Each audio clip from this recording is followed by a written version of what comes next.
Welcome to The Black Pill. This is a web series initially exploring Umberto Eco's themes that he says characterize Ur-fascism, or the fascism that underlies fascism, the set of philosophies or ideologies or behaviors that characterize fascism regardless of what a given political movement calls itself. The characteristics can be found at the end of Umberto Eco's essay that he published on the topic in 1995 in the New York Review of Books.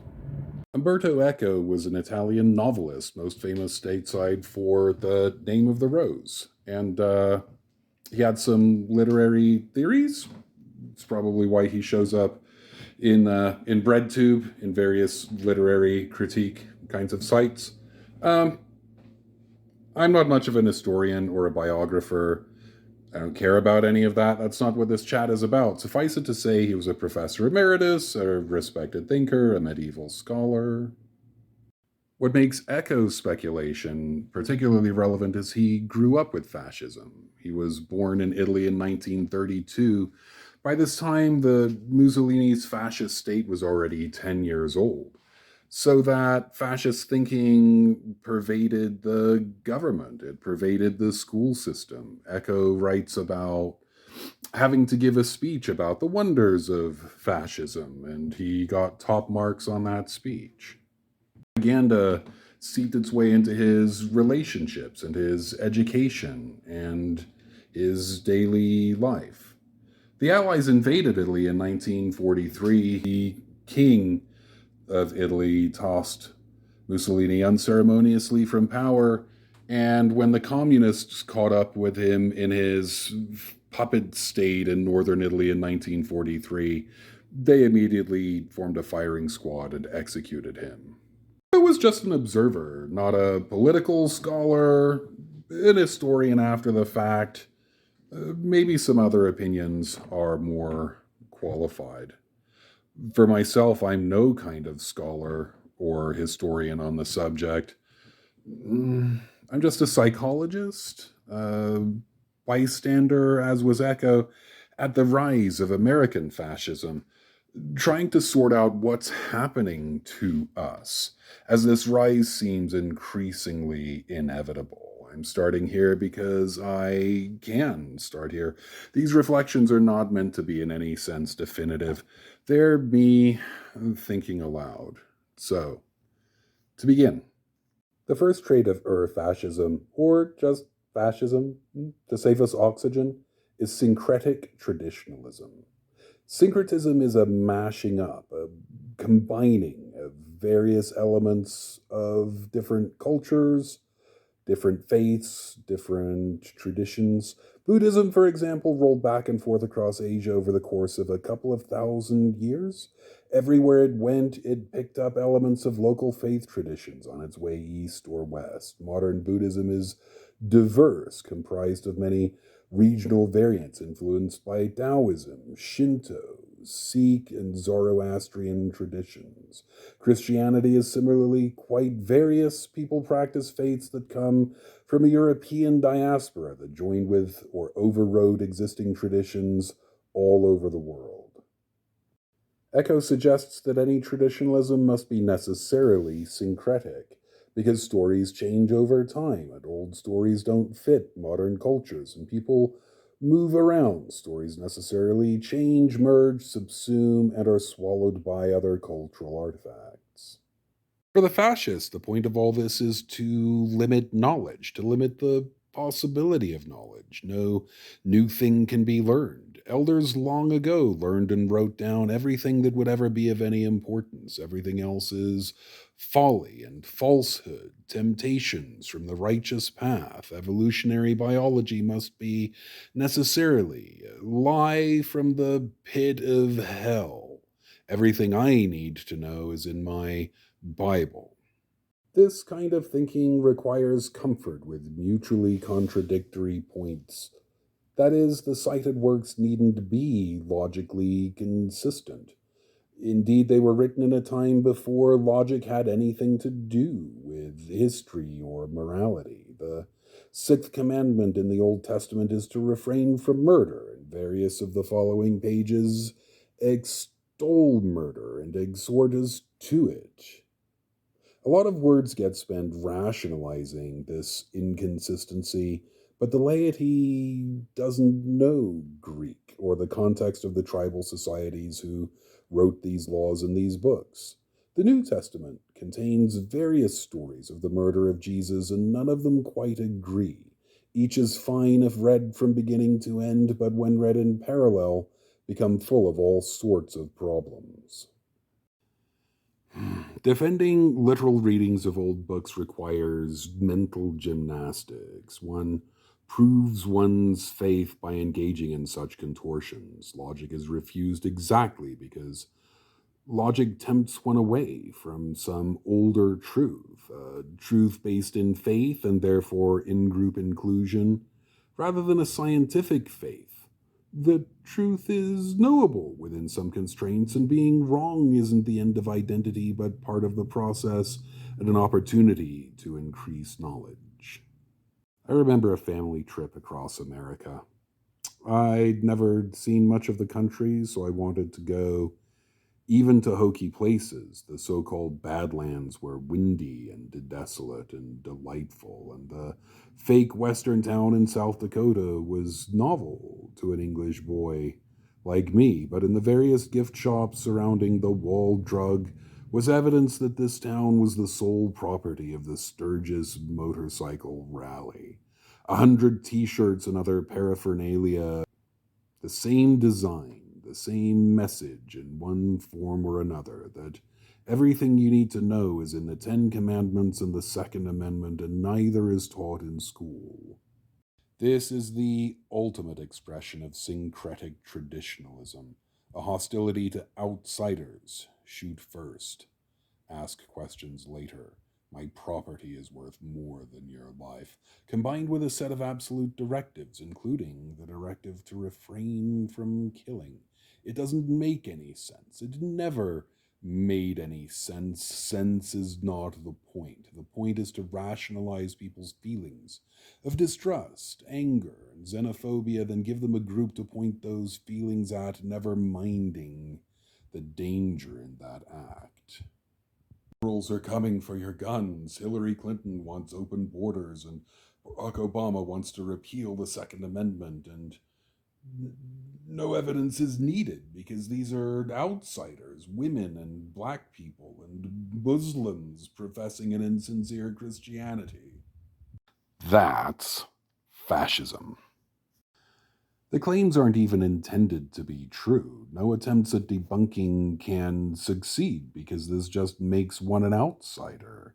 When speaking to someone experiencing a fixed delusion, one knows never to contradict the delusion because that just gets one wrapped up into it and made a part of it. When a presidential candidate claims to have seen Muslims celebrating on the rooftops following the attacks of September 11th, 2001, he's making a literal truth claim, knowing that claim is false, knowing everyone knows it is a falsehood, and knowing the claim will be amplified all the louder for its lack of literal truth. The more libs argue with it, the more true it must be. The claim provokes anger, division, and engagement. In the end, some supporters might even come to believe that they witnessed such an event, that they have literal memories of Muslims celebrating on rooftops, an event that never happened. See, for example, Elizabeth Loftus's various papers, conference presentations, and media appearances on the subject of rich false memory. Traditions hail from times when things were worse. Historically speaking, America is this lovely democratic place with hospitals everywhere and access to medicine and food for people who are homeless and police who show at least a little restraint. At least when people are watching, at least most of the time, people generally have enough to eat, clean running water, and the ability to grouse about their government. Traditional societies have lived with starvation, persecution, predators, disease, and non-stop war. Eating unleavened bread one night a year can be a nice way to ground one into a tradition of endurance and resilience. Each of us comes from a culture of people who survived, some more than others. But traditional societies have also been the persecutors. As Frank Herbert writes, it's axiomatic. We cannot escape the violence of our ancestors. Women have been kept as virtual property as long as there's been a human species. Foot binding and battery are both traditional. Slaves, too, has been kept for as long as cultures have been strong enough to hold down an underclass. Appeals to tradition might be either one of these things. They might be just reminders that we've seen shit like this before, and our people have the mettle to weather it. Or, on the other hand, they might be calls to vulnerable minorities, to religious minorities, to people fundamentally unlike us, all in the name of tradition. Remember that sexism and classism and race slavery are all traditional too. Calls to tradition are necessarily anti-progressive because progress itself is the enemy of tradition. Telling straight people that gays are ruining marriage. Telling white workers that immigrants are coming for their jobs when in fact those jobs have been shipped overseas by corporate profiteers and multinationalists. Telling white people that we solved racism, the new racism is entirely against them. Talking about racism, mentioning racism, teaching the racist history of the country is in this view racist. Not really, but merely anti-traditionalist or progressive. At some level, this is a rhetorical game that your mother wouldn't let you get away with. It's called I Know You Are, But What Am I? Black Lives Matter march in the street, and they seem to be saying, they're not saying, but they seem to be saying, you are racist. And so the conservatives and traditionalists, with no rational argue to make, we'll come back to this point later, just turn that around on us and say, no, you are the real racist. By equivocating, by changing the meaning of the word racist in the middle of a discussion of racism, you never have to answer for the racism that you're clearly perpetrating. There are two effective weapons against protest. One is to merely ignore the protest completely. Every year, a couple of people go down to the National Mall in Washington and self-immolate. They light themselves on fire, often to protest America's actions overseas. And we don't hear of them. Those incidents go broadly unreported for a rational fear, for a good faith reason on the part of the media, probably that people seeing those protests might be inclined to emulate them. The second major weapon against protest is counter-protest. Now, protest is a form of democracy.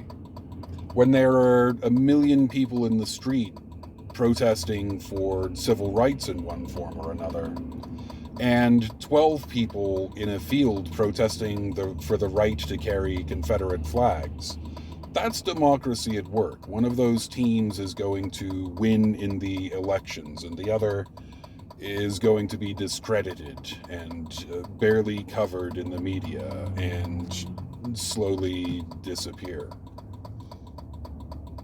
But you can do what John Oliver refers to as astroturfing. You can whip up a frenzy of protest around the thing you want a protest whipped up around in order to make things look equal and opposite. So as we start to get mask mandates around the country for COVID, and we're trying to get children safely back in schools, and we're trying to get people to have vaccines to save their lives and prevent the hospital system from becoming overwhelmed, we see this opposite movement, which merely opposes. It opposes for no rational reason. It merely opposes, so that things look like there's a rational argument to be had when there is not. Children in schools should have their faces covered, and everyone who is eligible for a vaccine should have one for the sake of the people around them. So when Black Lives Matter protests in the street, the best weapon against Black Lives Matter, they're too big to ignore, so that's not going to work. Instead, you organize counter-protest movements. For example, Blue Lives Matter. If Blue Lives Matter is not a fascist, traditionalist, syncretic organization, what the hell are they? Why name yourself Blue Lives Matter except to draw attention from Black Lives Matter? Of course, the effect of all this is to whip up some sort of underground subliminal frenzy against vulnerable minorities. And this is how we get half the country somehow defending monuments to the Civil War in the South, literally erected by the KKK in the 1920s. Now that, my friends, is a rhetorical triumph. This is the stochastic terrorism you've heard so much about. Stochastic means with an element of randomness. This is a scatter plot. As x increases, y increases, but it's not a straight line. There are just dots that congeal on the board, and you really need a computer to see the pattern. The more that we tell those cishet white Christian men that trans women are really just some kind of sex pervert trying to get into the bathroom with their vulnerable daughters, the more trans women are murdered. Per capita, Black women are consistently among the two most murdered groups in America, right up there with Native Americans who leave their reservation. The more that we tell cis white men that immigrants are coming for their jobs, the more people go down to the border with guns looking to hunt them some vulnerable minorities. The more that we tell people that Muslims cheer on the rooftops when there is a terrorist incident, the more Islamic people in America experience life as that vulnerable minority. The more that hate crimes increase, the more that Jewish graveyards are desecrated. The more that we float the idea that the Democratic Party is run by a secret cabal of pedophiles who do pedophile things from a pizza shop, the more people go into that pizza shop with guns, looking to save vulnerable children who never existed. The more that we whip up these frenzies that Democrats are somehow members of the Castro family here to impose communism on the American people, the more that white guys in panel vans in Florida start building pipe bombs to mail to Democratic elected officials. The stochastic element here is that you can never say that those people weren't already crazy. You can never say that X causes Y, that because Tucker Carlson on Fox News said some awful thing about immigrants, this man went to the Walmart in Texas to shoot at immigrants. It gives a layer of plausible deniability, but it is a thing that happens, and if the people whipping us up along these lines don't wish for it to happen, if their end game is not that we have a race war in the streets, they certainly seem willing enough to tolerate it. Now, obviously, the latest and most egregious example is a mob of people storming the Capitol building on January 6th of this year, looking to hang Mike Pence and presumably do worse than Nancy Pelosi. There's nothing on earth more ironic than a gang of people, a dude beating a police officer with an American flag while a dude with a Blue Lives Matter flag shouts encouragement. Murder and mayhem result. People are shot.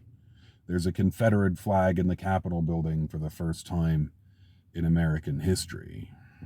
Personally, I doubt this is the ultimate culmination. This clearly is some form of practice run, and nobody in America, liberals or conservatives or Democrats or Republicans, has any notion how or whether to prevent the performance that must inevitably follow the dress rehearsal.